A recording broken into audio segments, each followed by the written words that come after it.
Ladies and gentlemen, boys and girls, welcome back. We're here at Signature number 1, brought to you by Miller's Ale House in Fort Lauderdale, Florida. Wally Kassler and Anthony Ione on the call. Teams version, Anthony. We've been excited all off-season, the draft going all the way back in September.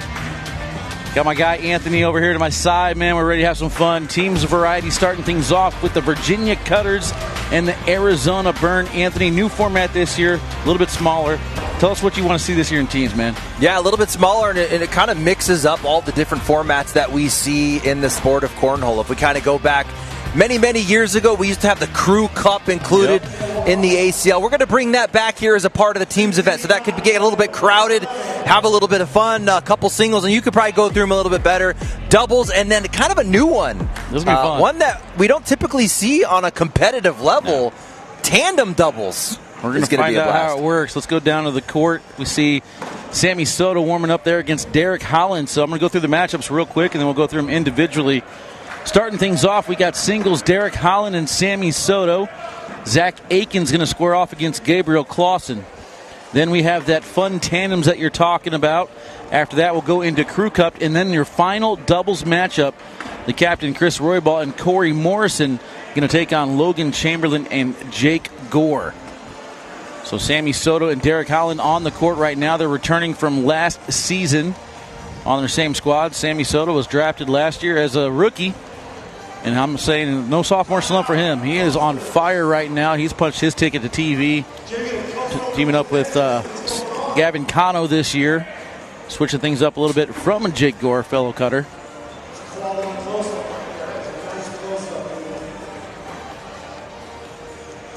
Imagine the bag selections that we have are the BG Wizard L's and the AAR Rippers.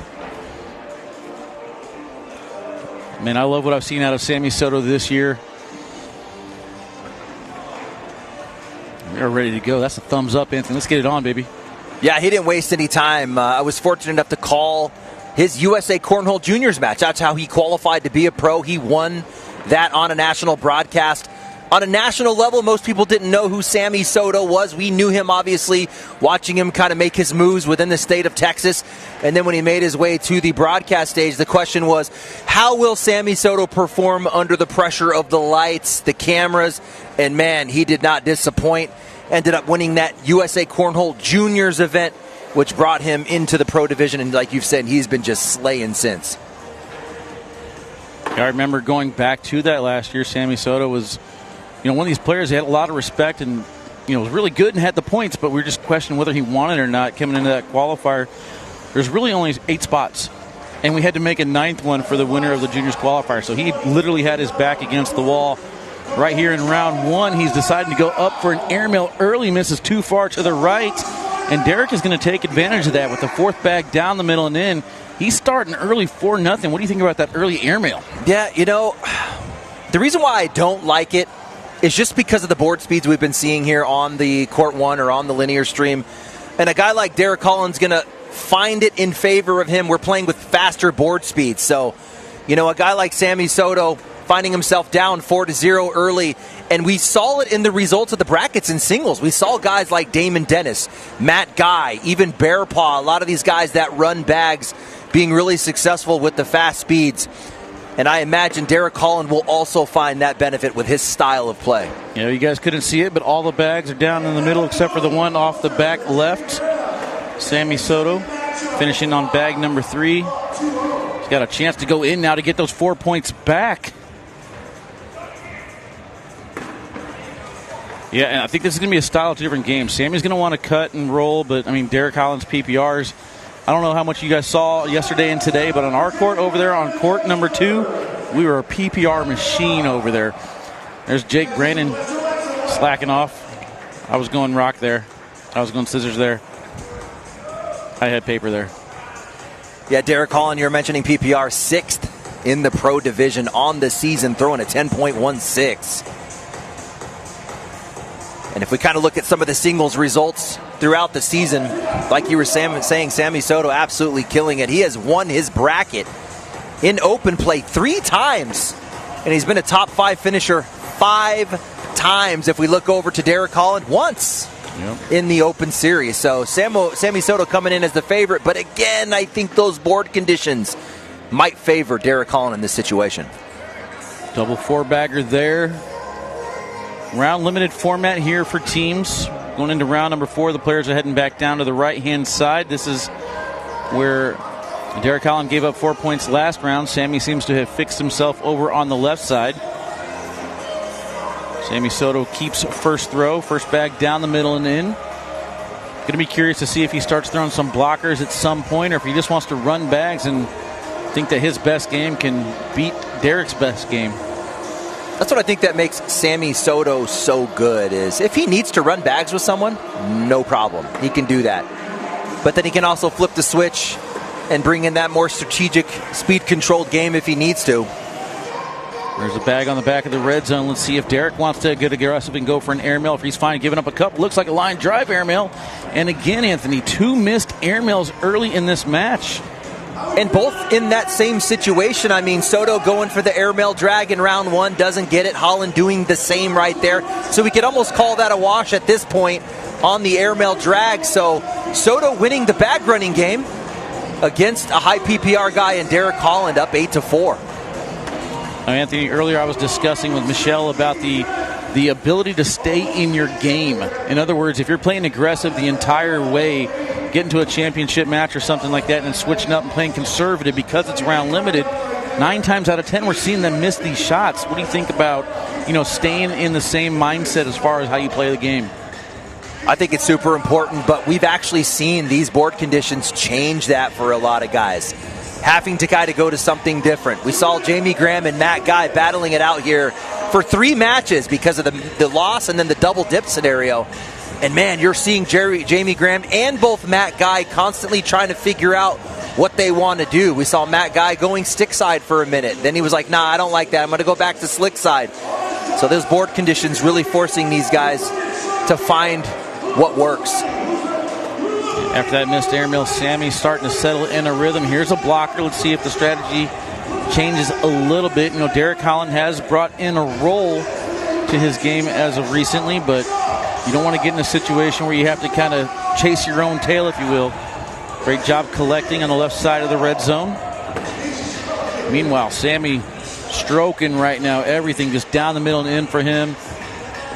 Putting the bag exactly where he wants it. Final shot here in for Sammy. Derek trying to match. He does the same. Another 4-bagger wash. And this is what we typically see. When you have a lead like Sammy Sodto does, you're typically going to go into that bag running mode. Why am I going to try something crazy? Let me just run my bags and force him, in this case, force Derek Holland to do something to force my errors. And a guy like Derek Holland's going to want to run bags as first choice. So having him go to his second choice block game is going to put it even in more favor of Sammy Sodto. And that's a great level 1 to start off for Holland. Sammy having no problem with it all, pushing through. Derek going right back to that block. This might be the roll from Sammy. Ends up back blocking instead. Usually Derek Holland very, very clean on his airmail. So far he's 0 for 2. See how Sammy wants to take advantage of this. Nice airmail over the top. Derek Holland now chasing points. 2 on the ground. I believe that's 6. And that's what's cool about the team's format. You got the entire team, the entire Cutters team back here behind the boards celebrating the airmail from Sammy Sodto.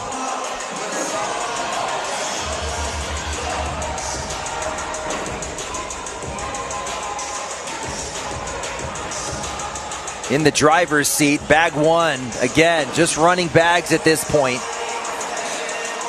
At some point, you start counting rounds. I got 5 scoring rounds, 4 bags each. I can make a bunch of mistakes. Sammy Sodto's basically saying, hey, if I make 15 out of my next 20, I'm out of here. I'm going to get 1 win for my team. And Wally, point-wise, it's a best out of 5 scenario, right? 5 different matches, best out of 5 wins the team matchup. Sammy gives Derek an opportunity there. Derek's going to get first throw. You see Chris Roybal and Hayden Gonzalez in the background cheering him on. He's going to get regained first throw. Now, is this a standings thing where everything counts towards the standings this year? Every win? Or is it just one win for the week? We'll find that out later on. All right, here we go. Round number 9. Can this be the beginning of Derek Holland's comeback? First bag off to the right. That's not what you want to do. Kind of feel like that was an intentional block, but a little bit too deep on the board. That's going to let Sammy off the hook and just let him relax a little bit. Very interesting the last couple of years, though. The Cutters, they were struggling as far as wins go. They couldn't put it together. Now only having 5 matches instead of 7, I think, is going to help them out because they're allowed to put the best players on the board. Starting out with one of the best in the league, and Sammy Sodto, he is trucking right now. One more bag in the hole here for a 4-bagger and 2 points. Makes it 16-6.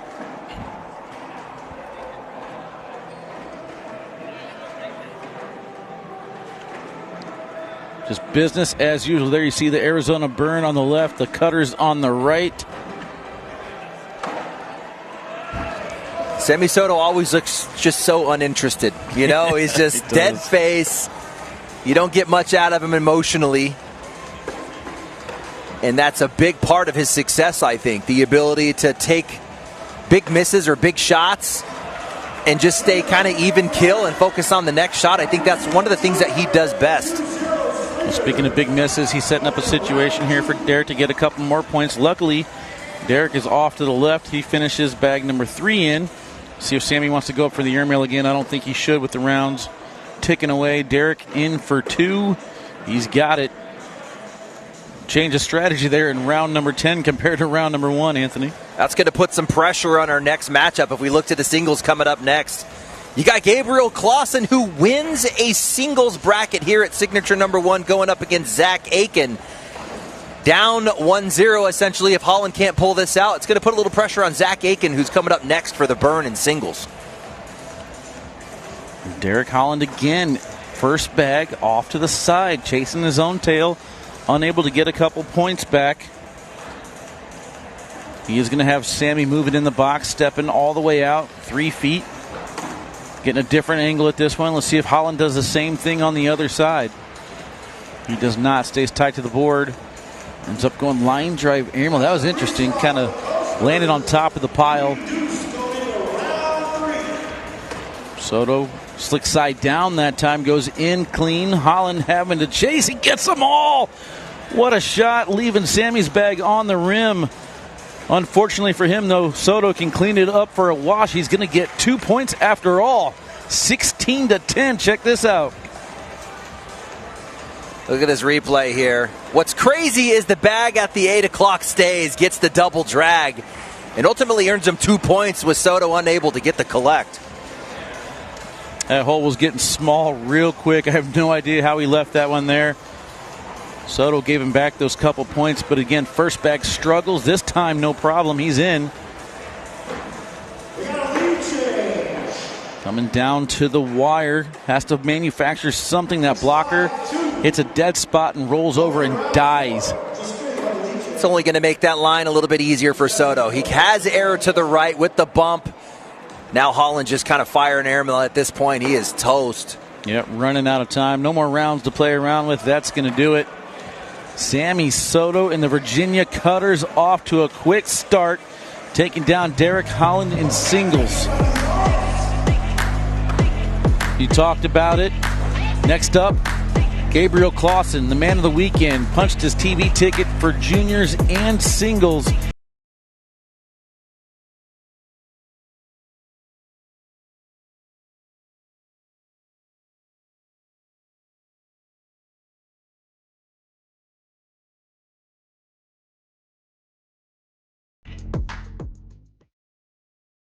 Since 1966, Camping World has been America's RV dealer, selling over 1 million RVs. RVs that are built right here in America to see America. And Camping World has the most affordable RVs available, giving you the freedom to explore our great country. With travel trailers starting at just $92 a month, fifth wheels starting at $227, and motorhomes starting at $563. Camping World has the best RV prices and the best RV brands in America. Pursue your American dream at Camping World.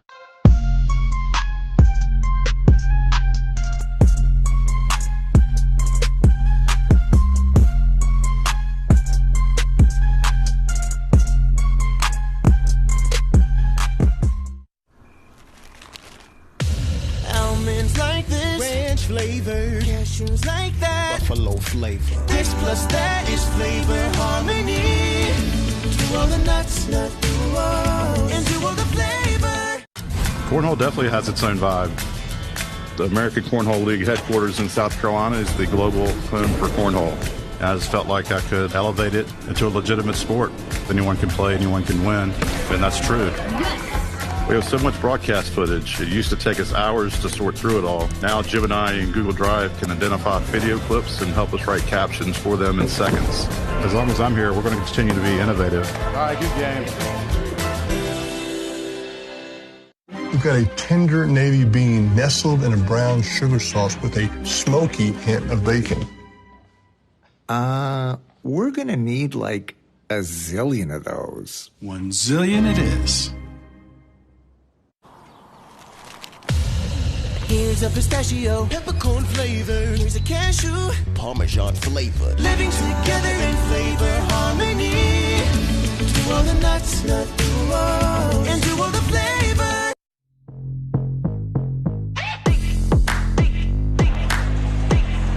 Welcome back, Cornhole fans. Fort Lauderdale, Florida. Teams action underway with the Arizona Burn and the Virginia Cutters. Sammy Sodto puts his team, the Virginia Cutters, off to a quick 1-0 start. We're going to get a little bit younger here as we go to the Zach Aken, Gabriel Clawson match. Anthony, tell me about these two players.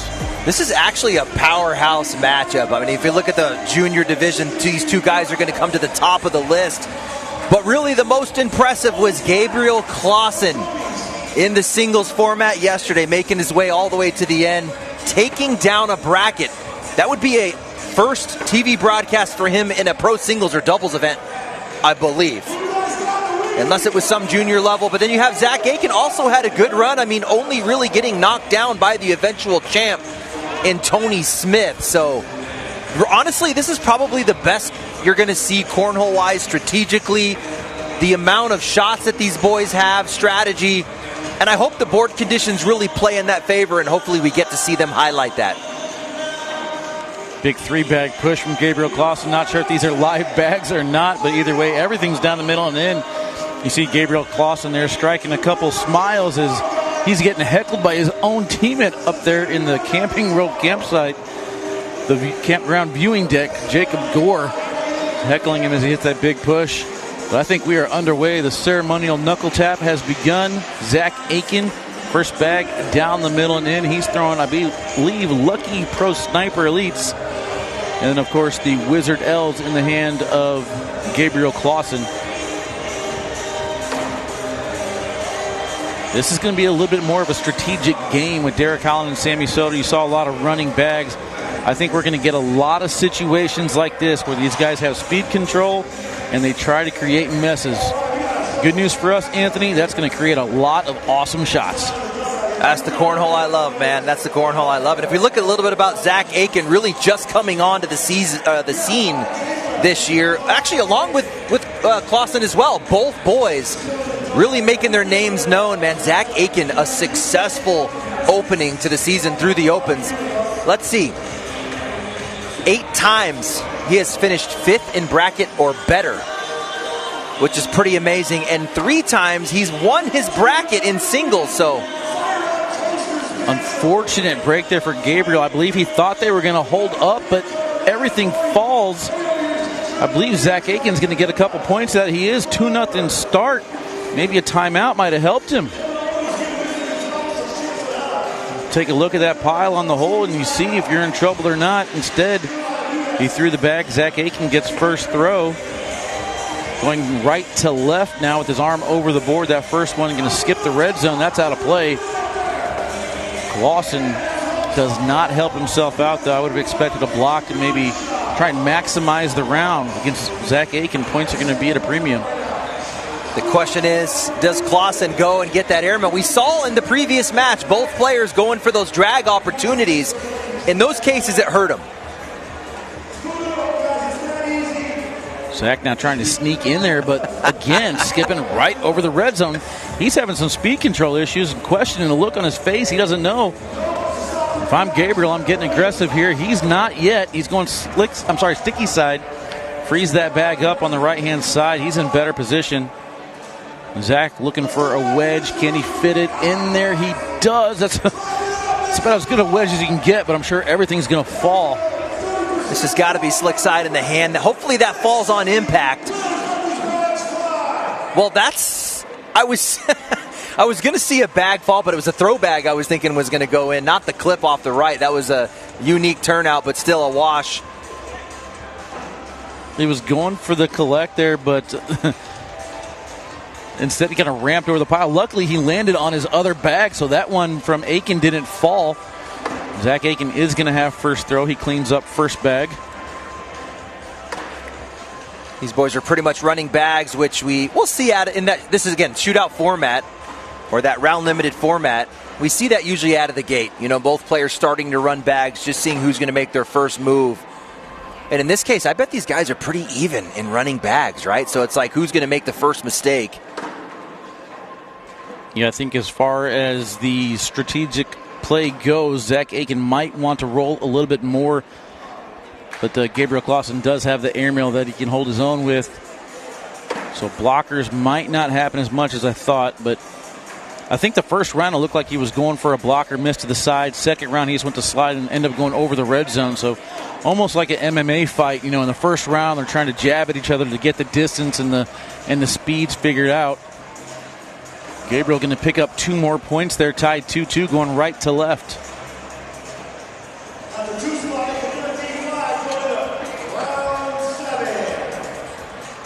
Round number 4, round limited format.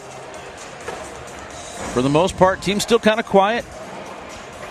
This thing can get crazy and carried away in a while. I'm very interested to see what the Crew Cup and the Tandem doubles brings. Yeah, I think strategically that's going to be fun for all of us. Again, we have not seen the Tandem format at a pro or competitive level. Typically a format you're doing back at home for fun with your friends in the backyard, so it's going to be cool to see that one come to a competitive level. Gabriel electing to drive through that bag right there to clean up the board. I expect a very low-scoring game here. Final shot from Gabriel gets just enough of the red zone. You can see Chris Roybal leaning in the background, even though that's not his team. Zach Aken, final shot. To the other side, both guys teetering on the edge of the red zone, but getting them all to drip. 12-12 double four-bagger. Social, Anthony. If you're just joining us, again, we're going to get 5 matches here in this team head-to-head. In the first one, we got Sammy Sodto taking down a win for the Cutters. So 1-0, if we're looking at the team score, 1-0 in favor of the Cutters. Zach Aken looking to tie this one up, coming out of the second of 5.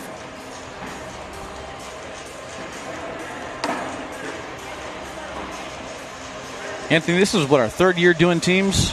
Second or third year doing teams? Do you remember in the past, if the earlier rounds, they started off like just running bags, and later on, if they start playing a little bit more strategic? I think that was back when we were all trying to make sense of what would be the best approach. I think it was all over the place, to be honest, 2-3 years ago.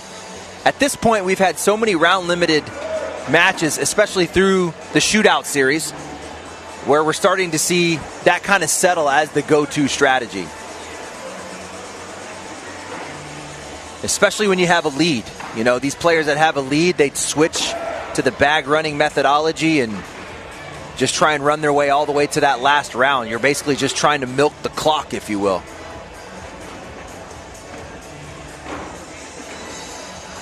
Both players starting to get in the rhythm rounds now. Everything just down the middle and in. We talked about Sammy Sodto looking kind of bored. They both look kind of bored right now, too. Just, all right, let's just four-bagger it up until one of us misses. I'm getting more of a kick out of watching Chris Roybal in the background. Just a fan of cornhole at this point. He's rooting for everything. And here's an opportunity. Gabriel Clawson takes a second, steps back, deep breath, steps back to the line. It's not terrible. He puts himself in good position to collect all of that. Meanwhile, Zach Aken's bag is still out of play. Oh, there's a field goal opportunity there. If we see it, look at those 2 purple logoed bags. He's going to try and split those with a slick side. Slick side is down, bag is away, hits the pile perfectly, but rolls. He might have actually helped Zach out there with that bag on the right. Oh, that one did not help his case at all. Clawson now more than likely just going to go in to try and collect the points. A wedge would be perfect. And that's exactly what he does. That was the call right there. That's exactly what he wanted. It prevents a 2-for-1 on the push. Bag number 4 is away, trying to get everything to drip. Only gets the front one to go. Back one stays. Huge 4-point round there for Clawson. Everybody hit their shots, Anthony. I mean, Aken has to be happy with the way that turned out. He was down in the round. Here's that roll bag. It's going to sit right on top. Wally called it perfectly. There's the clog. He's actually pretty fortunate he was able to break that up and get a 2-for-1. First bag here for Clawson is in. We're in round number 7. The score is 6-2.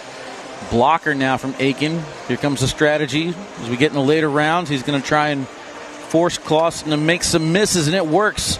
Off the back he goes. Aken pushing the pile. That might have kicked a little bit more on the right than he wanted. Not out of play just yet. Gabriel got a little bit of a spin on that bag. That's going to make this collect more difficult, but Aken does have 2 bags to go after it. I think at this point it's gone. Anthony, what do you think? Clawson's third bag was money. That little bit of a bully got him right back into it, giving up 1 instead of 3. Final shot here is in, so it will be the 1-point swing. Most importantly, though, he'll get first throw, so he gets to determine how these next few rounds get played.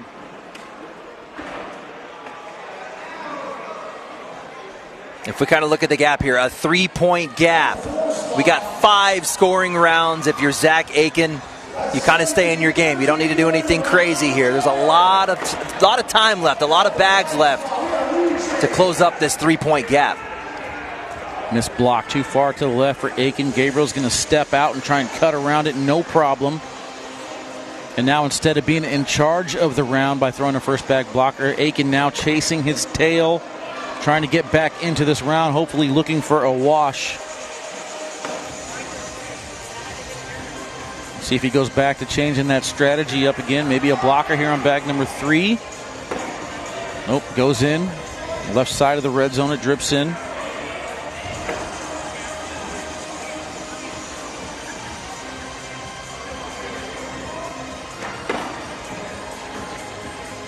Bag number 4 in, another double 4-bagger. If Clawson can finish, he does. 12-12. Score's going to stay 6-3. You know what Aken's doing really, really well is he's able to erase mistakes. He'll kind of make a mistake, a little bit of bag out to the left. We saw the collect there to bring it all back. He missed a bag deep in right in the previous round, came through with a slick side push to get all the bags on that bag 4. So he's making little mistakes here, but really what's keeping him in the match right now is the ability to go and erase those mistakes. Those mistakes that you talk about come in the form of missed blockers, missed opportunities. In a normal game to 21, they're fine, but here it's round-limited format. So that means every time that you wash with Gabriel, he's in the lead. Zach's second attempt. That one might be out of play now. We might be looking at 2 more points for Gabriel Clawson. He's staying all the way out. And again, off the back of the board, Aken is just getting let off the hook here.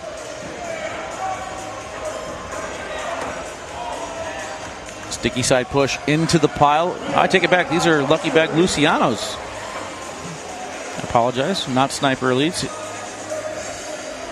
Aken trying to go in the hole here. Misses to the side. Instead, it's a 1-point swing in the other direction. Clawson in for a 9-on-8 round. He gets it. Heading into round 10. Missed opportunity after missed opportunity, Anthony. You see the look on his face. That's exactly what is happening. He's had so many opportunities. He should actually have the lead right here. But there's been so many times where he has the opportunity to score. He leaks it right. He leaks it right. It's almost like he has a case of the rights right now. I feel like most of the bags ending up right side of the half. Now that he has second throw, he's not even going for that first bag block attempt. This is an opportunity, in my opinion, to get a bully, but he's not going all the way out. He's going to halfway step out, just trying to sneak around. Clawson should be able to collect this. And that's a third bag on the ground. Does Aken take advantage, though? How many times has Clawson ended up back at the board and Aken not able to take advantage? You got to go get it here. Clawson shaking his head after that fourth bag goes in. This is points. How many does he want? He'll take 3. That's going to make it 7-6. But with 3 bags on the ground at 3 points apiece, Anthony, that means he should have at least 9. Not exactly, and he made Clawson pay for that miss right there, and that was a huge 3-point round as we come into the last 2 rounds. Going into that last round, even down a point is significant. That is a much better block. That one's right on top of the Stevie above the ACL logo. As Anthony would say, level 2 position, I believe. Don't want to get my positions wrong on the board. Hey, nice he got one. Nice he job got one. Sneaking around. There we go. Let's see if he can get this diamond pushed up a little bit closer to the red zone. Instead, he's on top of it more. It's kind of hard to see in this angle, but it's almost like a shark fin on top of his own bag. Gabriel staying all the way out. He's happy with the placement on that. Slick side down in the hand of Aken, going hard at the pile. Hits it perfectly. A perfect block here could be the play. How about a bad one, Anthony? Oh, my goodness. He set up a field goal. We're going to have a laser coming through. He's even taken a step back. Watch this thing come in at about 30 mph. Oh, my goodness. Rocket, but unfortunate. If I'm Clawson, I'm not even throwing this bag. He's got a point already. Oh, they moved on the red zone. Nothing's going to fall. The cojones from this kid. Woo. Let's take a look at this. I mean, Aken's what? Probably 5'6", 5'7". The that speed never got above his shoulders. The speed was there. I think he needed land a little bit lower down the board, so he didn't have that kind of penguin move. When you get too close to the pile, you get that roll, the bag doesn't have time to settle for a push. Man, what a break. I mean, Gabriel Clawson, you can sneak a win out for the Cutters right now. You have to be feeling pretty good about yourself. Going on the board on that final shot there, stealing that point changes this from an 8-6 game to a 9-6 game. And that's why he feels so comfortable as we come down to the final 2 bags of this round for him. He has no problem missing 1, but he cannot miss 2. Aken in on bag number 3. This is the important one, though. Final shot for Gabriel Clawson in round 12 is in. Nothing he can do. Zach Aken's final shot. Line drive almost gets the drag, but that's going to do it. Virginia Cutters up 2-0. Man, we're going to have some fun when we get back in, and that's it for singles.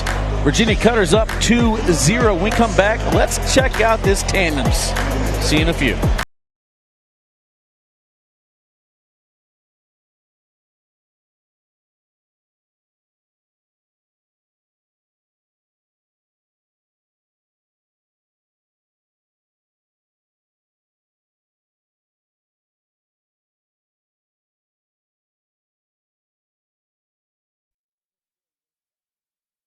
Welcome to Miller's Ale House.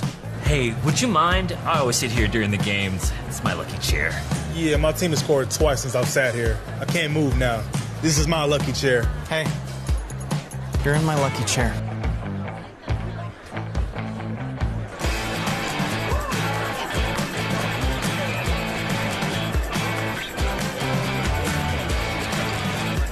Miller's Ale House, where the fans go. Kubota Orange Days delivers the savings you need for the life you love. Shop a wide selection of equipment at your local dealer, including America's #1 selling compact tractor. And get your perfect match delivered to your door. Designed for comfort and built for performance. Now through June 30th, get 0 down, 0% APR for 84 months or up to $3,000 off select compact tractors. Sales ending soon. Find your nearest dealer at KubotaOrangeDays.com.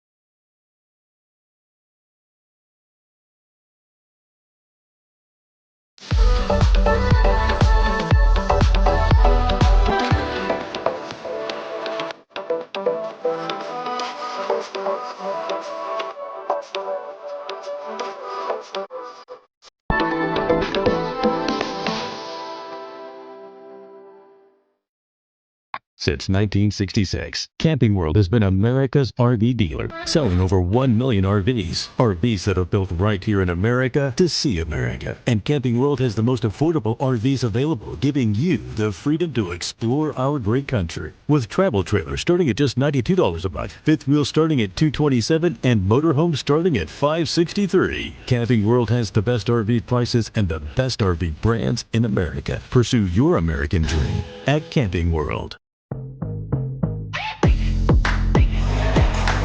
Welcome back to Signature number 1, Teams Variety, day number 2. We are right in the thick of it, Anthony. The Arizona Burn find themselves down 2-0 to the Virginia Cutters. At one time, the Arizona Burn were at the World Championships playing for the trophy, and the Virginia Cutters were the worst team in the league. Now, the tables have turned. 2-0 Cutters as we head into tandems. Yeah, I think with this tandem format, you kind of take wins and losses within what we're typically used to. Throw those out the window. I kind of feel like whoever's the least rhythmic player, whoever's comfortable with stepping out of the box, waiting a little bit, resetting, that's who's going to be the most successful. That guy that doesn't want to move, holds all 4 bags in the hands, and just kind of goes through repetitive motion, probably going to suffer the most in this tandem format. Yeah, it's very hard for me whenever I play crew cup or tandems to go first, because every bag is your first bag. And for me, typically, my first bag is off to the right of the hole, giving my opponent a bumper to go in. So I like going second. They lined up where it looks like Landon Crabtree is going to go first for the Arizona Burn. Austin Kipple is going to go first for the Cutters. Before we get too far into this, Anthony, let's do a little trivia question. Which one of these 4 guys is from Texas? Does the hat give it away, or is that cheating? You're good, man. You're good. You can't sneak nothing by the professor. There you see the players rotating in and out. Ty Thompson puts that bag in. And this is the hardest part about tandems or crew cup, in my opinion, is figuring out which way to get out of the box so you don't look stupid. You got to have clean rotation. It's got to be in a clockwise or counterclockwise motion. In the dirt for Kipple. No way. That is not the Kipple we've been seeing this weekend. Believe it or not, Kipple winning a bracket in doubles. He's going to find himself on a broadcast tomorrow. Good adjustment there on bag number 4 to sneak around it. But that's one of these things where, you might be throwing lights out. You might make every single bag in the game and still find yourself losing the match. Yeah, for this tandem format, think either walking doubles, but with a crew cup rotation. So like Wally was saying, you, me, you, then me, then you, then me. But they're going to walk together in this doubles format. Landon doing a very good job of showing you what I was talking about, where my first bag would normally be off to the right and out of play. Hayden Gonzalez teamed up with Gabriel Clawson this weekend. A member of the Cutters, had a nice run, finishing 3rd in their bracket. Austin Kipple last time was in the dirt. That one, good adjustment going in. Whoa, Hayden can't lean that one in. Too far to the left. Bumpers and everything for Ty Thompson to finish off the 4-bagger, and he does. The Cutters with another lead. Talk about a race to 5. The Arizona Burn cannot afford to lose this one. On paper, this is Landon Crabtree and Hayden Gonzalez all day. So, Wally, again, we're kind of seeing this for the first time, but what are your thoughts on strategically placing each player? Obviously, someone's going to throw first, someone's going to throw last, and then you got this middle part of a 4-bag round. What are your thoughts on that strategy of player placement? I think one thing that I'm looking at with Landon Crabtree and Hayden Gonzalez right now is I feel like Landon is trying to place a block. He's missed a couple times, and it looks like Hayden Gonzalez, who's better at cutting and rolling, is supposed to be cleaning up or taking points on this. Unfortunately, Landon's blocks are off, so now Hayden's just basically trying to do some damage control. That bag is normally out of play for everyone else. Crabtree, though, has that reverse spin, might be able to grab it. But he's out of bags. It's up to Hayden. Another 4-bagger for Ty Thompson. And Austin Kipple, and oh my goodness, we're in trouble. Rolled right over the red zone on the back of the board. 8-1 start here for the Virginia Cutters. Round number 4 heading back down to the left. Down 2-0. This match is everything for the Burn. You take an L here, and that's basically going to lock up the best of 5. That's a wrap. Awesome putting that first bag down the middle with a 7-point lead. I expect them to go, and another missed first bag from Landon Crabtree. Luckily, he's let off the hook. If I'm Hayden, I think I got to go after this bag now. Anthony, what do you think?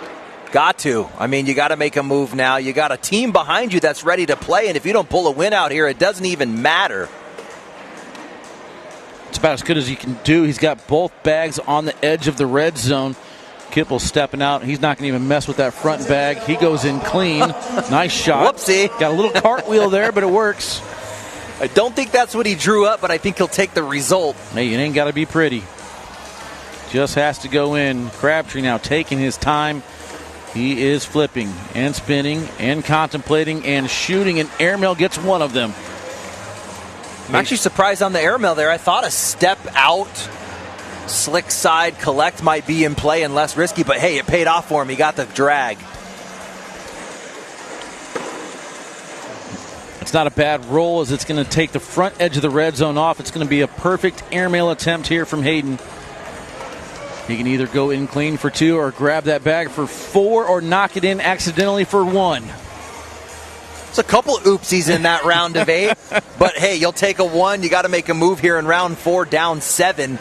Here's that airmail choice. Bang, he gets the drag. And it was the next bag from the cutters that was key. It placed that level 1, preventing a step out collect or making that airmail a little bit more difficult. Yeah, all that was fun, but this is the important one. Another first bag attempt for Landon Crabtree. Does he go block? This time he says, I'm just going in. The block hasn't worked for me. I'm just going to run bags now. Kippel doing a very good job of putting his first bag in.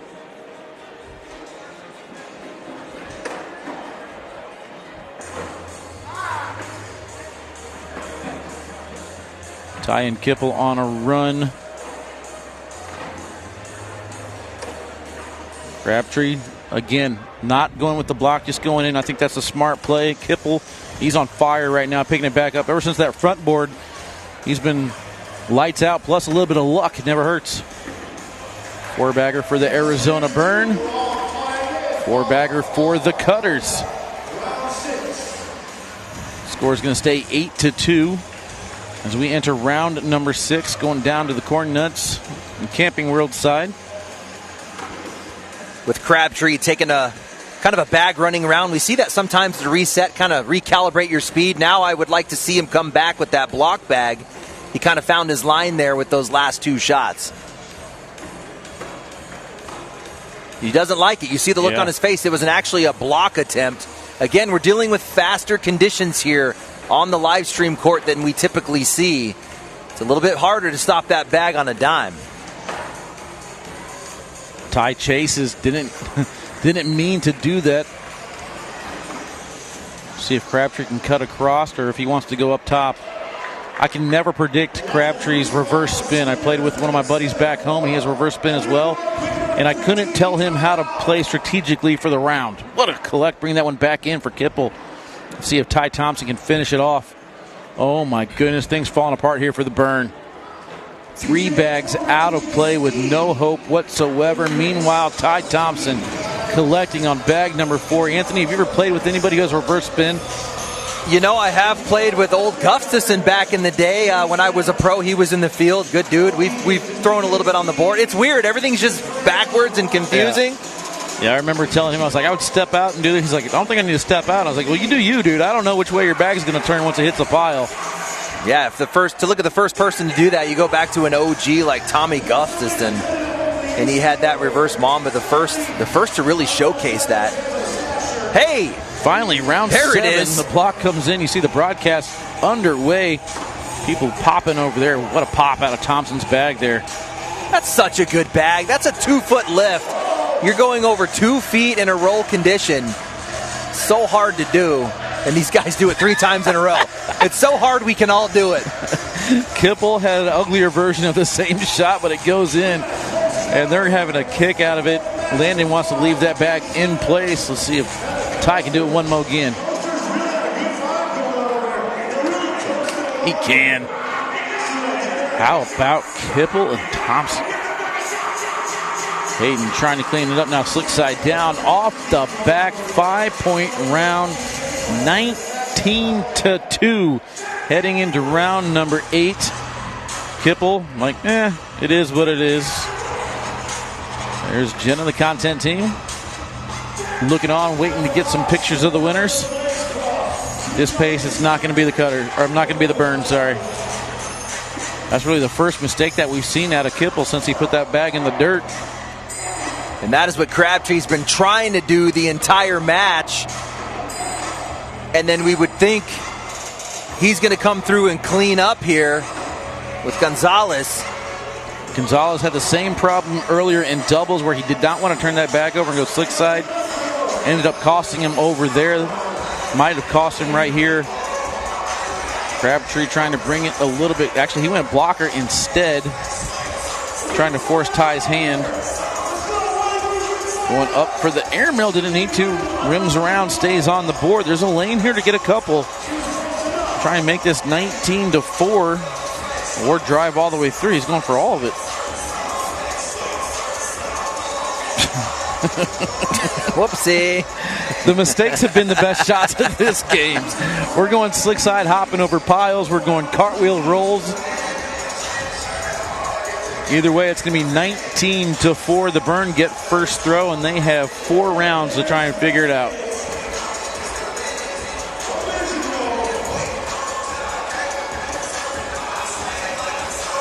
Crabtree finding the block here in the later rounds, but the early rounds put him in such a hole. Bag number 1 works. Hayden unable to take advantage of that mistake. Ty going up for the airmail, putting the pressure on Landon. Let's see if Landon wants to go after the front bag or the back bag. Sticky side down. Going airmail, hits it, no drag. Kipple, whoopsie. 1 in front, 1 behind. Hayden now has his choice. You going front bag or back bag here, Anthony? He's going back. That's a tough push on the outside lane, but Ty Thompson showcasing the airmail here somehow leaves the drag condition. I thought that I thought Hayden would have gone for the push instead. Ends up being 19-6, I believe. I think he had it right. He's going back to adjust some type of score. Talking to the little ACL figurine there. Getting some advice. Says 20-4. I thought it was 19-6, right? He had 2 on the ground. I'm going to trust their math. Sounds sus.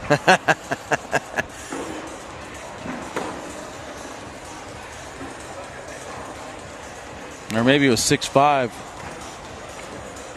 Crabtree finding it late, better. right? I mean, he's laid 3 perfect level first bag blocks, but it's a little too late. And they're not able to counter off of it. Great, you laid a block. Now what do? You got to hit the airmail, the push, the roll, something. And this is something you were talking about, kind of keep an eye on how they pair up going forward. You got to have strategy when it comes to tandem doubles or crew cup. You might be a good singles player or a doubles player, but you have to work well as far as your styles of play goes with everybody else. Ty with the back block. Hayden trying to get some more points on the board. And again, missing an airmail off the back. There he is, putting in the work. Showing the players which end of the court to go to, directing them down to the left. Showing them exactly where to go to get to Miller's Ale House. This way. 20-7, round 11. Cutter's looking to end the pain here. 2 rounds left. You got to make up a lot of points. All you need is a 12-on-0, then a 2-on-1. You're back in it. Crabtree's block misses right there. Oh, my goodness. 3 times. It doesn't have to be a good block. It just has to be an effective block. He's really dragging this one out for us, Wally. We were looking for a 21 or 3 rounds ago. Still might get there. They're thinking 9-on-8. Crabtree has to pick one of these 2 up. That one is in. Kipple says no. Well, they're not out of it yet. He's back in to limit the damage to 1. think they're maximizing their airtime here, Wally. I think that was an intentional front board. Well, they got the 2-on-1. Now we need the 12-on-0. Exactly. 20-8, round 12, Crabtree. First bag in front of the board. Not gonna do it. Airmail off the back. Airmail show has begun. Hayden Gonzalez, the only one to hit one so far. End on a bang, why don't you? Or not.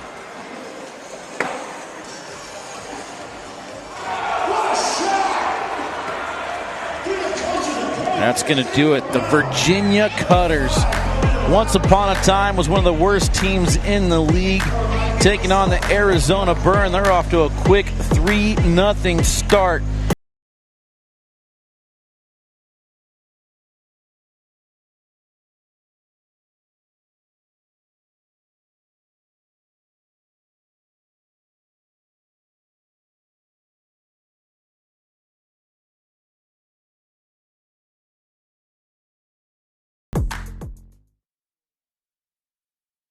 Welcome to Miller's Ale House. Hey, would you mind? I always sit here during the games. It's my lucky chair. Yeah, my team has scored twice since I've sat here. I can't move now. This is my lucky chair. Hey, you're in my lucky chair.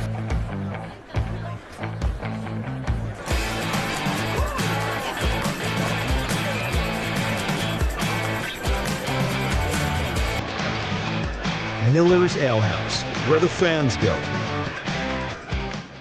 Since 1966, Camping World has been America's RV dealer, selling over 1 million RVs. RVs that are built right here in America to see America. And Camping World has the most affordable RVs available, giving you the freedom to explore our great country. With travel trailers starting at just $92 a month, fifth wheel starting at $227, and motorhome starting at $563. Camping World has the best RV prices and the best RV brands in America. Pursue your American dream at Camping World.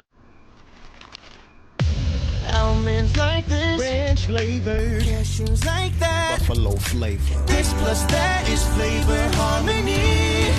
Do all the nuts, and do all the flavor. Strength, style, simplicity, no fluff. Just real beard care that delivers. Step 1, wash and tame. Keratin strengthens, cleanses, and conditions. Step 2, beard oil. Jojoba hydrates. Soy protein strengthens. Instant upgrade. Finish strong with beard balm. Olive oil fights frizz. Beeswax locks it in. Sharp, controlled, unstoppable. Whether you're a rookie or a pro, Beard Guys has your back. Unleash your beast. We've got a tender navy bean nestled in a brown sugar sauce with a smoky hint of bacon. We're gonna need like a zillion of those. 1 zillion it is.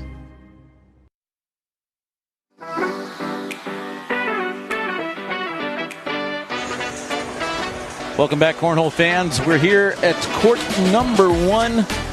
The A-Team, Anthony Ione and Wally K9 Kassler, getting ready for some Crew Cup over on the main stage, though. We got Trey Ryder. He's staring at it. GOAT. And we're having some fun, though. Crew Cup action now. You got the Carolina Coasters taking on the California Slingers over there. You can take a look at the Camping World campground viewing deck. Pretty nice little layout that we have here, wrapping all the way around the broadcast court, all the way over here to our court.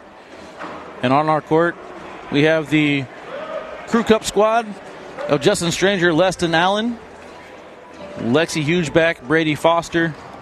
For the Virginia Cutters on the Arizona Burn, Trevor Brooks, Jeff Reynolds, Gina Ramirez, and Ty Lopez. Bringing a couple ladies onto the court, Anthony. It's going to get a little bit busier. And actually, if we talk about what was the last competitive Crew Cup match, I think this goes back to your call in Cali, wasn't it? Maybe a little bit different vibe on that Crew Cup matchup, linear broadcast. Tell me a little bit about that one. Man, the broadcast was very professional. There's no way two-turn Tony got a little too-turnt with the celebrities. Having a blast out there in California. I'll never forget it. The atmosphere that the Californians provided there for the Spencer McKenzie tournament And just the Crew Cup vibe in general out there at Spencer McKenzie is something that just adds a little bit of fun. It's a nice way to have a serious tournament, but then add a little bit of fun to it. We see Lexi there smiling in the background. You know, they're joking. It's an entirely different atmosphere whenever you have a Crew Cup squad come to the court. Even Trevor Brooks has a smile on his face right now. No, he doesn't. He did. I saw it. Oh, my goodness. You can get a replay if you want. You don't believe me. Yeah, so format-wise, kind of similar to what we saw with tandem or walking doubles. You're going to have two partners on one side in that same rotation format. But in this case, they're not walking. They're going to be throwing the bags down to another set of partners on the other side to have this 4-on-4 combination. We call that one Crew Cup. Yeah, they're finishing their down and backs here. No live bags just yet. I believe they're going to start things off on the left-hand side.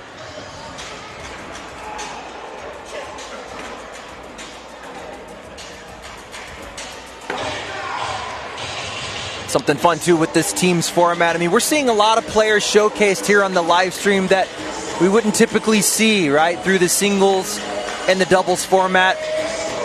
Really opening up the opportunity and the visibility deeper into the pro ranks. Yeah, Justin Stranger returned last year as a captain of the Cutters. And then him and Lesson Allen had to go through the gauntlet to try and requalify as pros. So coming back, you look at some of the captains that were selected to remain on the squad. You know, they kind of have lesser ranked captains, but they do have the young talent like Gabriel Clawson, Jake Gore, you know, and Sammy Sodto. So the Cutters rounding themselves out pretty nicely here. Up 3-0 in the series. A little bit of a yip there from Brady Foster.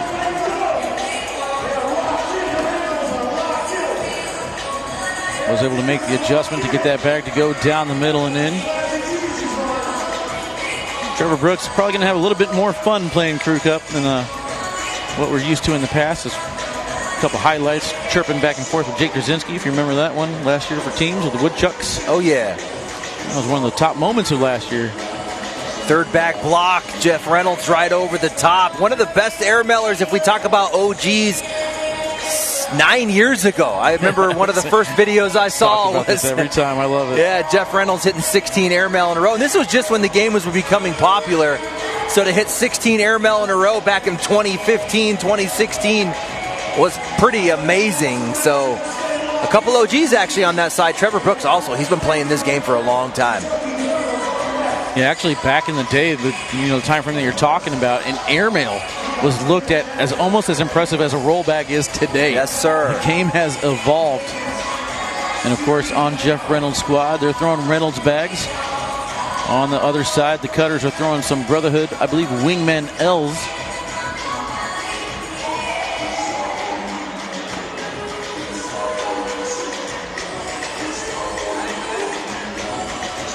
Ty Lopez puts that one right in the middle.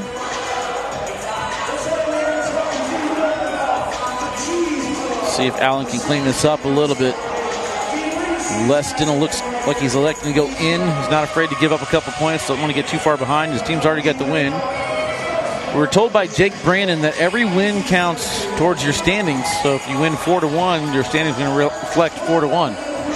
Now, if we go into Monday and I guess it reflects 1-0, that's on Jake. That is on Jake. Just hit him up.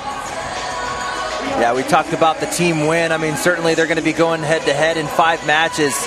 You could walk away saying we beat Byrne, but like you said, overall, every win's going to matter in the final run to Worlds. Trevor knew right away he missed that one. Too far to the left and out of play. It's all damage control now at this point.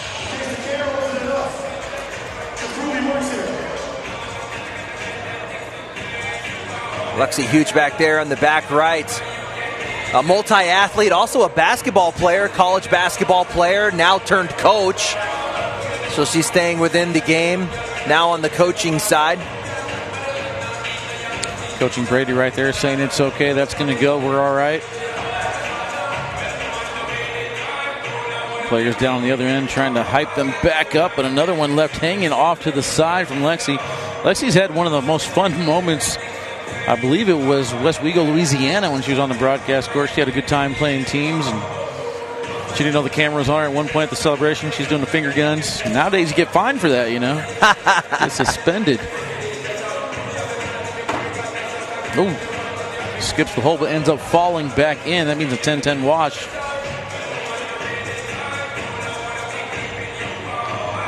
Arizona Byrne trying to avoid the sweep. Gina going to fire that first bag right off the back of the board. Weston, at least for the moment, unable to capitalize. Puts it on the edge of the red zone. Justin's going to have his work cut out for him. I don't know what it was about Justin Stranger a couple years ago. He was the best blind draw person in the world. Every time I went to a blind draw, he would get some of the top-ranked players kind of taking a little bit of a different path these last couple years. I believe going to bowling. It's an entirely different throw. Got some pretty good bowlers in the cornhole world. Yeah, Stranger was at the top of the game. I mean, that was Tony Smith's rookie year. Who was Justin Stranger's partner? Tony Smith. We didn't know who he was at the time, but they ended up finishing 8th in the pro division Tony Smith's rookie year, and then Tony Smith moving on after that, but they were a tough doubles team back in 21. Back block here from Lopez. Dark on dark bags. A little hard to see what's going on here, but I think we're looking at a wash. Cutters may have one extra bag left, but never mind. That's off the back of the board, so I believe the score is going to stay 5-0. Missed opportunity there from Stranger. He did not look comfortable at all on that airmail release. So Gina throws her first bag on the ground and no points to the Cutters. Trevor Brooks, first bag here. Good adjustment from last round. Gets that one to go.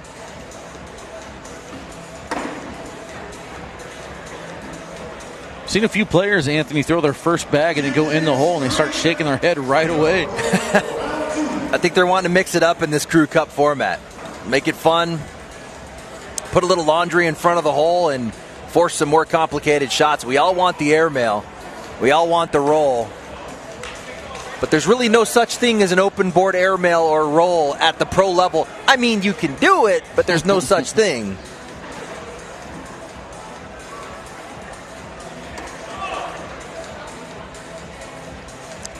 I don't even know right there. I don't know if he was going for a block or what. Either way it goes in.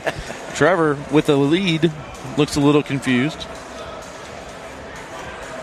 Jeff's final shot goes in. They're going to finish off a 4-bagger on their side. Cutters already down 5-0 in this match. Foster with another double clutch. Heading into bag number 4. The bag is away and too far to the right. He does not look comfortable at all. And you know, we talk about comfort. We saw the reset. I mean, we should also mention that in this Crew Cup format, most likely 3 of those players are throwing a bag that's not theirs. So you're going to select one bag and everybody's got to throw it. The grip's got to feel comfortable. You know, what type of speed you're going to get out of it, they're trying to figure out. And these aren't partners who, you know, got a chance to work with that bag for a couple days. I mean, they're probably coming in here cold, throwing a bag that they typically don't throw. Yeah, it's another thing, too, with adding the tandem doubles and then the Crew Cup. It's something that a lot of captains didn't really know how to take into consideration when drafting. So, you know, are you just drafting the best player available, or are you drafting somebody that you've thrown with before, that you're familiar with before? I know Leston and Justin are pretty familiar with each other, but I haven't really seen this combination of 4 players together at one point in time. Like if you look around the room hanging out together or playing cash games together or something. Right now, the Byrne look to be in pretty good unison. I know we got Ty Lopez in the same area as Gina. Ty Lopez was Jeff Reynolds' partner last year. Trevor Brooks, you mentioned, being around the game for a long time, so very familiar throwing Reynolds bags. Arizona Byrne squad makes a little bit more sense to me. That's a 2 spot. And that's the announced jinx that we've been waiting for. Trevor Brooks with the first bag meeshed off the back. Meeshed off the back.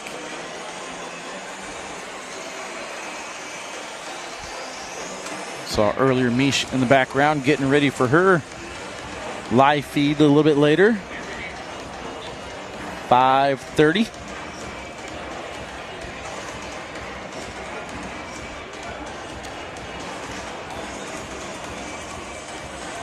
That'll be the California Slingers versus the Georgia Sliders. Brady again, just re-gripping. That time he's able to put that one in. Haven't had a chance to see Brady Foster in a while. Not sure if this is something he's going through, battling the yips, or if it's just a difference in the bag familiarity. I'm not sure. I got a trivia question for you, Wally. We could have a little fun here. I'm terrible at these, but let's go. This one's actually impossible, but I think it's kind of fun. Trevor Brooks has one ACL title. He won a national doubles championship back in 2016, 2017. Who was his partner? Man, all I remember is Trevor Brooks with Jamie Graham. If it's not Jamie Graham, Frank Maudlin? No. Tyler Poitras. TP. Okay. Shout out to TP. And what year was that? 2016-2017 season, national number 3. Cutter's on the board now, 9-3. First bag blocker a little bit too far to the right. And this is what we saw with Crabtree last match, missing the blocker off to the side. Now his partner left to either do damage control or clean up duty, brings a corner in.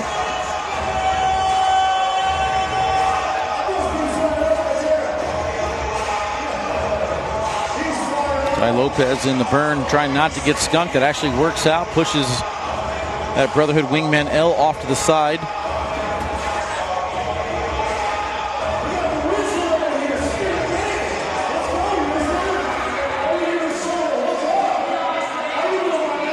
I think we're getting a timeout call here on court number 1. They're going to look at this and decide what they want to do. I would say let's see if we can listen in, but can't hear nothing. We got atmosphere here is electric. Wrong answers only, chat. What are they saying?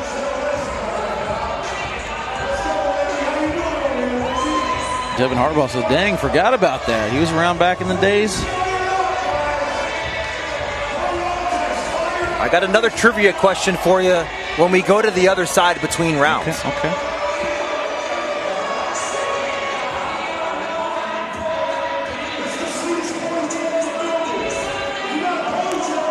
Shot. Tried to get a little reverse cut action back towards the hole. No dice, unable to sneak around. Another airmail. That time he hits it. That one was high.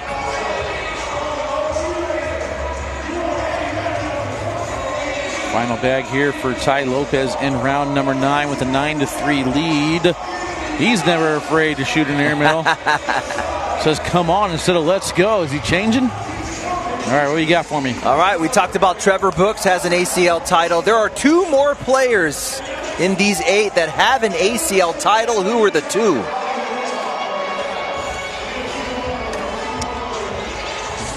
airmails. All right, let's think about this for a second here. 2 people have a title. Are you talking Gina Ramirez, the title for the women's shootout? Does that count? Does not count. Does not count, okay. I don't think Brady Foster and Jimmy Humans won anything, so I'm going to take them out. Taking Lexi out. Can't think of Jeff Reynolds. His partners was teamed up with Justin Stranger at one point. Jeff Reynolds and Justin Stranger seems like a good answer. Ty Lopez has an open doubles win. And Leston Allen. Okay. Won one maybe back in 2017, 2018. No titles for Jeff Reynolds, the OG. 0.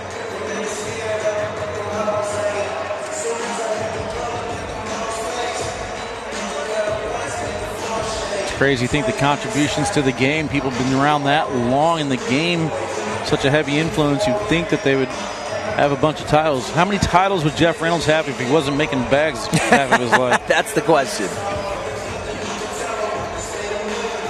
Gina Ramirez, though, hitting that airmail in Arizona, one of the best moments in cornhole history for me. Is seeing the excitement of her hitting that game-winning shot right in front of her hometown crowd and her family.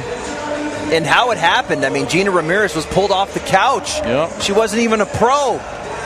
So they pulled her into the pro division for whatever reason. I think there was something that we needed another player. She got pulled up from the minor leagues, first event, makes her way all the way to the TV broadcast, and then hit that walk-off airmail to win. That was unbelievable. You know, very similar story right now with what we got going on with Caitlin Allshouse. She's another player that wasn't a pro at the beginning of the season. Got promoted up to the pro division, and I'd say deservingly so. She was very close in the qualifier. I think she might be on the broadcast right now in teams. Well, if I remember teams, correctly. I think she's got women's.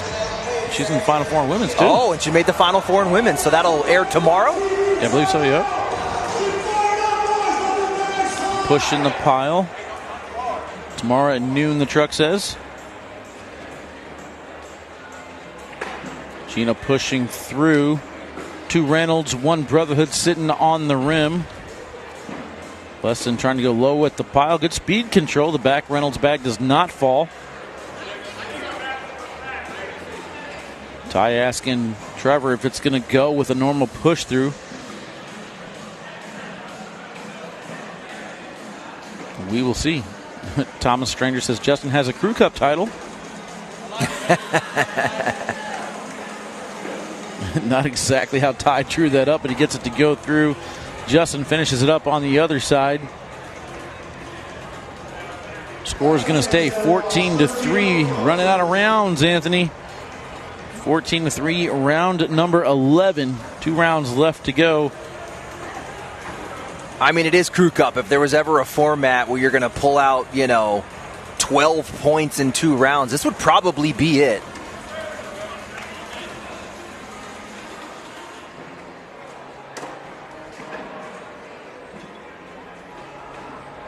Lixie off to the left of the red zone. And it's something I'm going to keep an eye on with Brady Foster. I'm not familiar with this double clutching that's going on, if this is something that's new, or again, if it's just a bag situation for him. Seems to have fixed it the last few rounds, but earlier struggles put them in this deficit. There's nothing worse than getting thrown into a competitive level tournament like this, and you're holding a bag that's not yours, and like, this thing doesn't feel good to me. You're constantly fiddling with it, just trying to find hand placement. How do I want to grip it to find some comfort? And that could be the case for Brady Foster. Looking to me like there's no way those are his bags.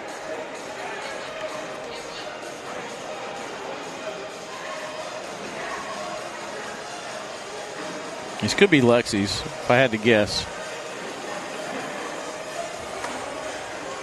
Did he knock himself off the back?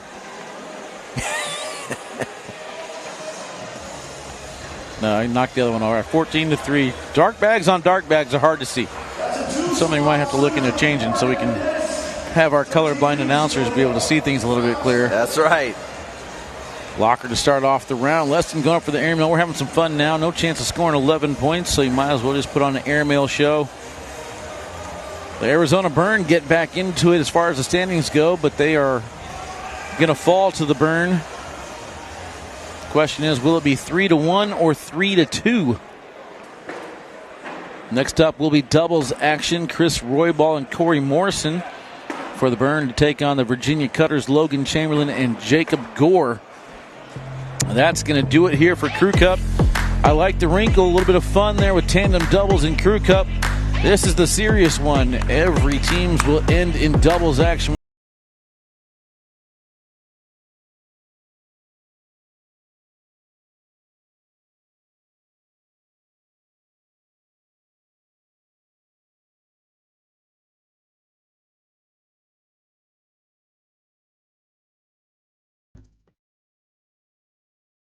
Since 1966, Camping World has been America's RV dealer, selling over 1 million RVs. RVs that are built right here in America to see America. And Camping World has the most affordable RVs available, giving you the freedom to explore our great country. With travel trailers starting at just $92 a month, fifth wheel starting at $227, and motorhome starting at $563. Camping World has the best RV prices and the best RV brands in America. Pursue your American dream at Camping World.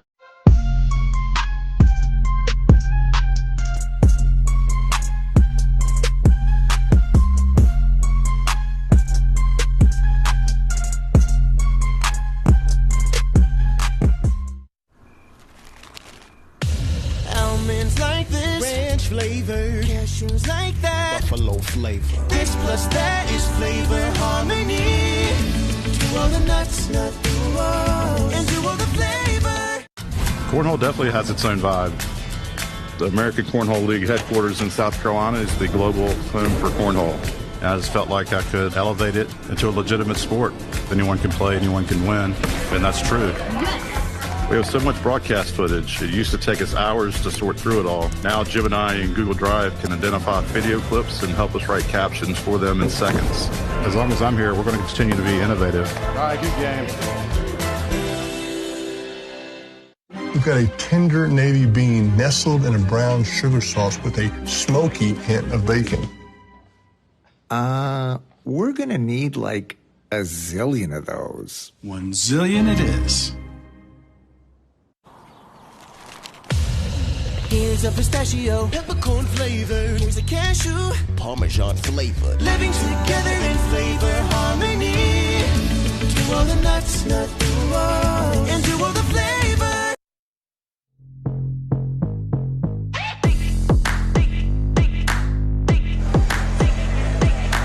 All right, Cornhole fans, welcome back. The final match of our first teams event between the Virginia Cutters and the Arizona Burn.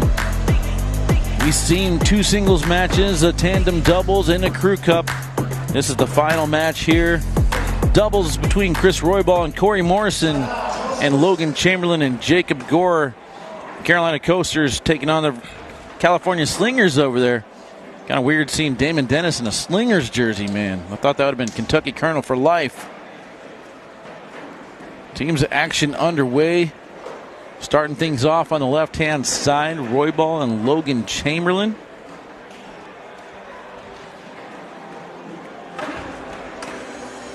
Logan Chamberlain at one point on our court, Anthony, put in 40-plus in a row, throwing a perfect game in Game 1 before falling to Jamie Graham and Jake Trzynski. Yeah, that's where you're going to get out of Chamberlain right now, one of the best singles players in the game. And really, you look across there at Gore. I mean, those are your franchise players. Really, the Cutters would build an entire team around these two guys. Now, if we go to singles, Jacob Gore come in. At one point, he finished the season top 16 in the league. Remember, he almost made it to a finals broadcast at the national number 1. That was that match between Devin Harbaugh where he had that airmail drag to make it all the way. So he is one of the better players that this game has to see, but struggled in singles. He 0-2 in Q. Oof. He went 0-2 in singles. That's probably the first time that's happened for a Jacob Gore in a while. You talk about it before, though, about the kids, and you get to this growth spurt. You have to change your throw a little bit and learn. Most people won't know this Corey Morrison guy right here, though, but if you live in the state of Kentucky, you know exactly who he is. He's one of those guys that is sneaky good. He just hasn't had that breakout performance. I guess the same could go for Roybal. Made a lot of noise last season, was threatening top 10 the whole season. Just haven't had that big breakout where you see them on a national level. But they certainly have the skill set to hang with Chamberlain and Gore, but they're going to have their hands full. Bag on the ground for Jacob. Bag on the front of the board for Corey. This thing's getting ugly here in round number 2. Which bag do you think you should go after here, Anthony? The one in the hole or the one in the front of the board? Level 6.5 push, actually. Well, doesn't matter. It's on the ground. He's going to finish with a 5. Gore off balance. Oh, my goodness. That is not the Jacob Gore that you would have seen 2 years ago. Ugly round to make it a 2-2 wash. Again, the series 3-1. Cutters in the lead over the Burn. It's been interesting how him and his brother have kind of rotated. They come into the pro division at the same time. It's Jackson Gore who pops off first. He finished like 12th in the pro division. They were young, maybe 13, 14 years old.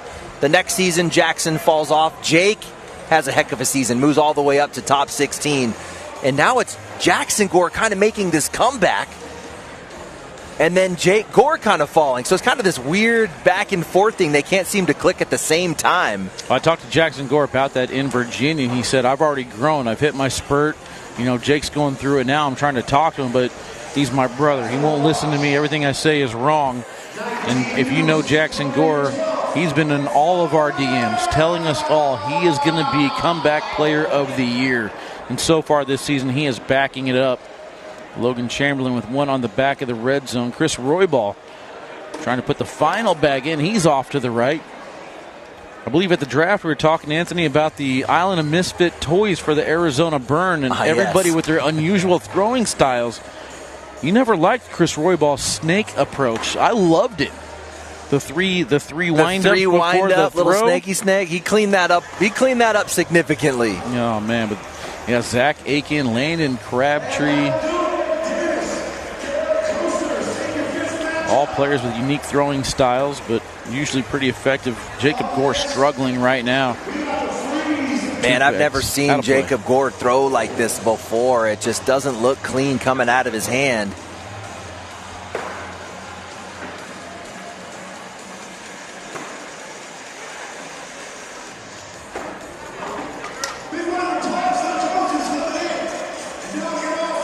But he's got Chamberlain on the other side.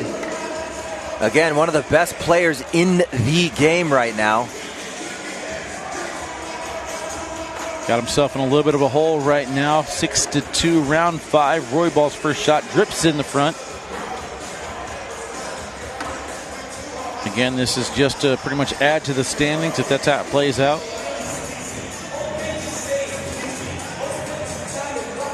Blocker right on the edge of the red zone. Logan sticky side down. Trying to drive into the pile. Was he going for a replace there, or was that trying to pop? I didn't get a chance to look like he was trying to pop it. Okay. Didn't get enough on it. Now Royball doing some speed control, taking away the front of the red zone. Not enough cut on that at all. I know, Anthony, you usually travel around with your, was it barometer? Is that what you use? Oh, yeah, the humidimeter. We're going to call it the humidimeter. Humidimeter. Talk about that in a second. Bag number 4 coming up here for Logan Chamberlain. Again, no cut. This is too far to the right, but also off the back of the board. So is that a factor with the speed issues on the board? Uncharacteristic of Chamberlain and Gore. And you talked about humidity when we walked into the event to kick it off. I typically measure humidity just to see what we're dealing with. And I knew we were in Florida, which we're going to see higher humidities. The highest humidity I've seen in 9 event centers.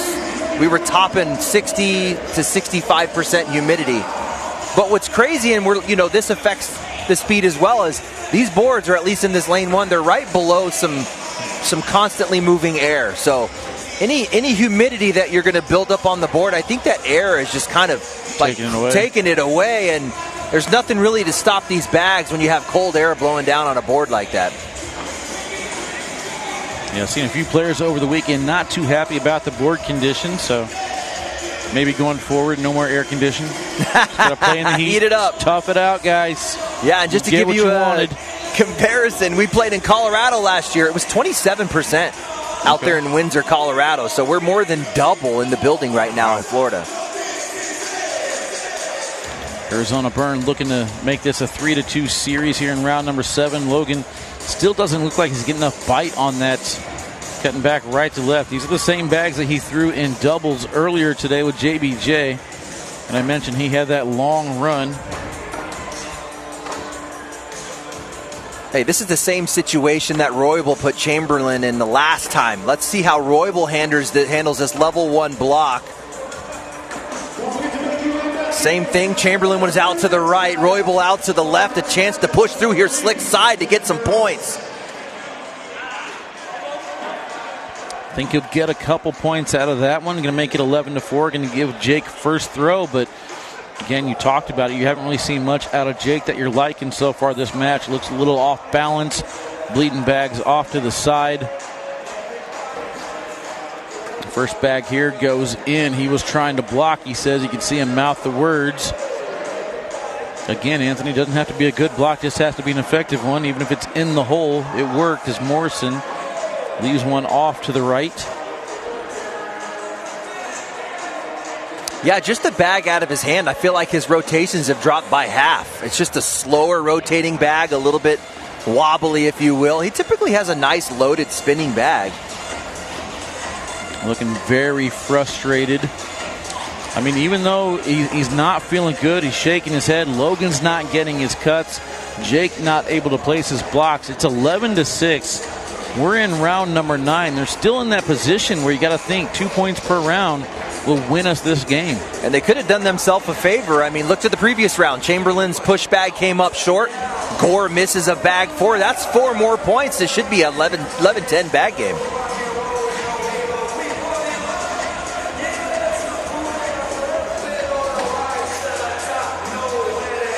I think he wanted that one to push into Royball's bag to kind of sit right there on top of the red zone, see if Royball can collect. Gets it nicely done. Chamberlain now, bag number 3, just going in.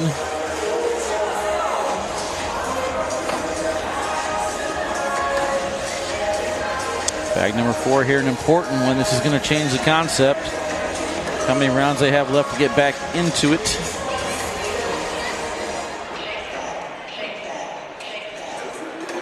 Oh, he gives them a 2 spot. He does get the 2 spot. They still got 1 round to wash out, but they're on pace here. Anthony, 2 points per round. Could make it 12-11. We'll see what happens, though. First bag down the middle and in for Jake. Go back to that 1 round, too, where Morrison had that bag on the front and then missed the next one off the back. One thing I'm noticing in Gore's pitch, watch his last bag. Right before he's going forward on his forward swing, he stands up tall. So he's got kind of this upward movement right there. You see how he kind of stands up tall? Yeah. I'd like to see him just stay down in the pitch, picking his head up there on the forward swing. Could be that little bit of change that could clean things up for him. Now, why do you think he's doing that? Is it just lazy technique, dropping off the line, or is it something he's trying to do? Yeah, I mean, you said he's going through growth right now. I mean, you grow 2 inches in the last 4 months. Maybe things are, changing. I don't know. Like your spot, your mechanics, you're getting stronger. There's a lot of changes going on, and you're countering that with different things. Well, that's going to put his back against the wall, 13-8. They no longer are in that position to try and score 2 points per round. They're going to need a 3 or maybe even a 4 at some point. That's going to make things a lot more difficult as Logan leaves that one too far to the left. Royball looking to clean this up right now. Bag is away, sticky side, ends up going to the lane. That takes away the push for Logan. We've seen cut issues. He's talking right now to Jacob about it. He said, I'm not going to mess with that cut. I'm just going to shoot it. And that was the right call as he hits a backside clean. Yeah, the speed's super important. We were talking about it on the previous broadcast. It's almost like trying to throw a breaking ball without seams. You know, when you don't have that sticky or humidity on the board, it's really difficult to get the breaking or that cutting motion out of the bags. Airmail's working there for Logan on the final shot. He's got 1 bag left. Royball stepping all the way out. Bag in his left hand, trying to get a different angle at it. Pushes the pile. Doesn't get the one in hand to fall. I mean, backside air from Logan worked on bag number 3. Bag number 4, I think, is either more or the same. And he does hit that one, +2, but this is what I was talking about. That mistake on bag number 4 from Jacob Gore puts them in a position where he needs 3. It is all about this lead bag, Wally. We're going to see in a block attempt, and they're going to take a timeout and talk about it. But we're going to get a block attempt from Gore, and I think what's important is it can't be left. You got Morrison with the inside arm. I like something center, actually, in this case, with Morrison on the inside arm. And lay that thing probably deep enough to be able to push later, because you need 3, not 2. If you only needed 2, it didn't matter, but it's going to have to be deep enough to go get it. That one right on the edge of the red zone. I expect anything that Jacob throws in front of Morrison to try and be cleaned up. That one there sneaks in. Gosh, he can't get that block left. Look at him. Look at his face. He's like, why does his bag keep going right? He's got 1 more block attempt here, but he's going to have to go get it down 3. Well, there's the block in the lane. The only problem is it's about 4 levels too short. Slick side, level 5.5. Collect push. Oh my goodness, Jake Gore. It wasn't much that he could do with that bag on the front of the board. That's going to do it. Morrison helps him out, knocks him in, changes the score, I believe 13-11, but they are all out of rounds. That is going to do it. The Arizona Burn get another win, makes the series 3-2. Virginia Cutters taking this one down 3-2. They take down doubles. They take down Crew Cup. That's about it. All singles, all tandem belong to the Virginia Cutters. Pretty impressive showing as well. Anthony, what are you taking away from teams? It's a good thing the Cutters came out of the gate hot because the back of the lineup didn't pull through. But again, every win matters, like you were saying. Those are going to all add up coming into Worlds. Yeah, good points there. Adding to something that Jake Gore can look at going forward. Logan Chamberlain did not look like what I saw over there earlier. Impressing me was Ty Thompson and Kipple. I think they did a really good job on tandem doubles. But that's going to do it for our team's broadcast. We'll be up next with the California Slingers and the Georgia Sliders. Mish and Jake Brannon. We'll be back with you guys live in a little bit. I believe 5:30 is the start time for that. For Anthony and Wally, Chase and Corey in the